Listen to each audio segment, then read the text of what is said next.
I had 3 pets pampered and impossibly sleek. My rich friend was obsessed with them, always joking. Your little darlings are so gorgeous and well-behaved. Why don't you just sell them to me? Name your price. I never took her seriously, but then the floating text appeared above her head. When is this cannon fodder going to die? If you can't care for them, don't keep them. Our male leads are starving on her cheap food. It's heartbreaking. They wouldn't even bother with her if they didn't need her for their transformation. Soon.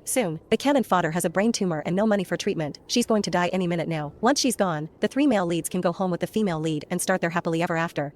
Right before she dies, the cannon fodder will beg the female lead to take them. Little does she know, the male leads are intentionally letting her die. They've been waiting for this day. Looking at the 3 creatures, the ones currently purring and charming my friend, a cold rage settled in my stomach. You know what? I will. I heard myself say, the words tight and sharp. 10,000 apiece. Take your pick. The living room went silent. The smile froze on my friend Zara's face. The calico cat, Apollo, the one who was the master of affection, stopped rubbing his cheek against her chin. The small, black snake, Styx, unwrapped from her neck and raised its head. Even Gizmo, the poky little hedgehog on the adjacent sofa, stopped grooming his paws. All their eyes were suddenly fixed on me. The bullet screen above my head erupted like a lake hit by a boulder. What did I just hear? 10,000 apiece? How dare this dead cannon fodder set such a price? Holy crap, the wicked cannon fodder reveals her true colors. Just a second ago she was acting like a doting owner. She must be desperate for cash. Is she trying to swindle our sweet female lead? I knew it. She only kept pets to curry favor with Zara. What a manipulative BTCH, asterisk. Zara was the first to recover. She looked awkwardly from the pets in her arms to me. Elena, what are you talking about? I was just kidding, she said, her tone laced with embarrassment. Aren't they your absolute treasures? How could you sell them to me? I kept a relaxed, almost weary smile on my face, pretending not to see the text attacking me. They are my treasures, Zara, but reality is a factor now. I sighed, managing to sound genuinely distressed. You know, I lost my job recently, and nothing solid has come up. To be honest, I can barely afford it anymore. I met Zara's eyes, making my gaze sincere. They'd probably be happier with you. Anyway, look, the fancy cat tree, the organic mice, Gizmo's climate-controlled habitat. Didn't you buy most of that for them? Instead of scraping by with me, they'll actually have a good life if they go home with you. Zara opened her mouth to speak, but I cut her off. I'm really in a bind right now. If you truly love them, and you're willing to help me out, 10,000 each. Anyone you want. Think of it as bailing me out. Please? Zara fell silent. The bullet screen raged again. Female lead, darling, don't believe her. She's exploiting your kindness. A bind? LOL. You have a fatal illness that money can't fix anyway. Jinx. Male leads, bite her. This black-hearted woman doesn't deserve to be your owner. Zara hesitated, finally biting her lip. Okay, maybe I'll just take one for now. I wouldn't want you to be completely alone. I was practically itching for her to take all 3 and save me the trouble. They were ungrateful vipers, and they needed to be gone. Sold. All of them, but I knew a sudden change in attitude would arouse suspicion. One step at a time. Fine, whatever you think is best. Go ahead and choose. Take whichever one you bonded with most. Zara knelt down, still holding Apollo the calico. She peered at the little black snake and the hedgehog that had scooted closer. Styx seemed to sense something was off. He raised his head higher, turning slightly toward Zara. His tongue flickered out quickly. Gizmo the hedgehog shifted his tiny paws, his black bead eyes fixed on her. That's when Apollo, the cat in Zara's arms, made his move. He let out a soft, sweet meow, then rubbed his velvety head frantically against Zara's chin. His tail stood straight up, the tip curved into a perfect question mark.